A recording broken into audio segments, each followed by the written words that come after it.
Et bonsoir tout le monde, on est à bord de Saori, voici la côte. Marseille se dresse devant nous, on peut pas dire pour l'instant qu'on voit bien Marseille, hein. Pour l'instant on distingue quelques lumières au loin, mais il va falloir encore se rapprocher, hein. On a encore quelques heures de navigation.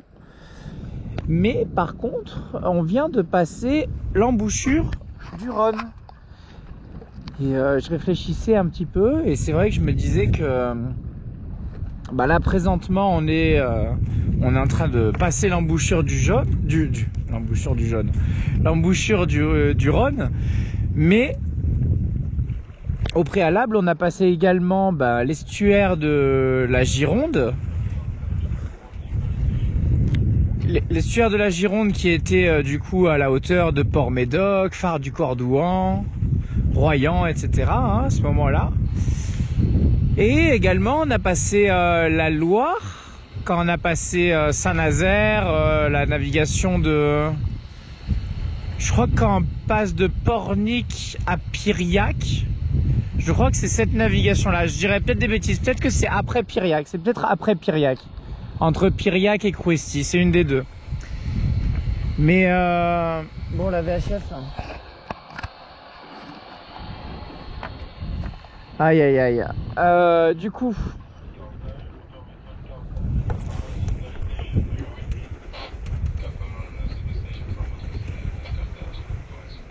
ça parle anglais en plus. C'est encore une autre histoire. Alors, du coup, voilà. Écoutez, ça a été intéressant de se remémorer qu'on a passé 3 des 5 fleuves français. Hein, si je dis pas de bêtises, il y en a 5. Il me manque donc la Seine et le Rhin, si je dis pas de bêtises. Hein. Je crois que... Je sais pas si... J'imagine que l'embouchure du Rhin, c'est la frontière France-Allemagne, mais j'en suis pas certain. Je sais qu'au niveau de l'Alsace, ça l'est, mais j'imagine que ça monte jusqu'à la Manche et que la limite ça délimite les deux territoires jusqu'en haut, mais j'en suis pas certain, donc veuillez excuser... mes connaissances dans cette zone géographique que je connais très peu, très mal. Voilà. Et puis la Seine, elle débouche, j'imagine, dans la Manche, un peu plus haut que là où on a été, voilà. Hein, puisque nous, la Manche, on a vraiment effleuré le temps de rentrer jusqu'à l'Abervrac, c'est-à-dire le tout premier port de la Manche côté ouest. Et après, on est parti direct en Angleterre. Hein, donc voilà, c'est vraiment tout un territoire que je n'ai pas fait. Par contre, eh ben le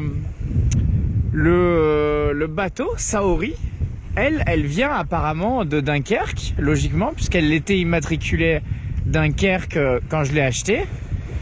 Donc logiquement, Saori vient de accomplir le passage de tous les fleuves de France. Voilà. Elle a fait le tour de France. Moi, non, malheureusement, pas avec elle. Il me manque toute la partie de la Manche. Mais je soupçonne fortement qu'elle vient présentement de passer tous les fleuves qui se jettent dans l'océan, dans la Manche ou dans la Méditerranée. Voilà, bon écoutez, ça me faisait... je regardais la carto et puis je pensais à cela, tout simplement. Écoutez, on a mis le petit plaid, petit pull et petit plaid.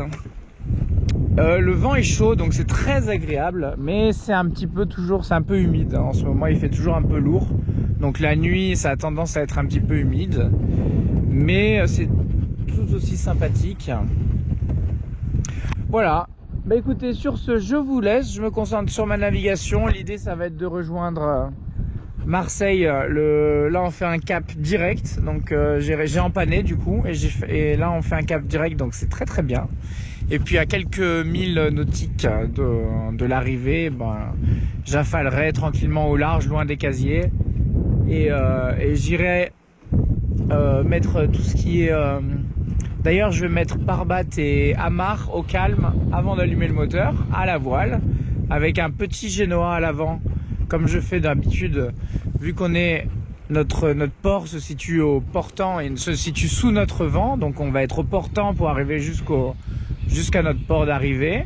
Donc rien de plus simple. Au lieu de prendre le risque de nuit de devoir mettre le moteur sans voir les casiers et d'être en train d'affaler et de pas pouvoir surveiller et la barre et devant et la voile et la drisse, etc. en même temps.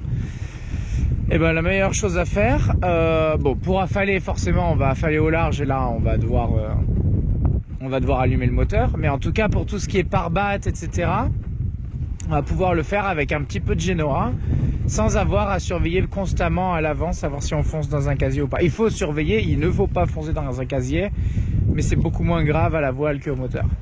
Voilà. Bon, moi j'ai une belle luminosité, vous forcément c'est très assombri. Je vous embrasse, à bientôt.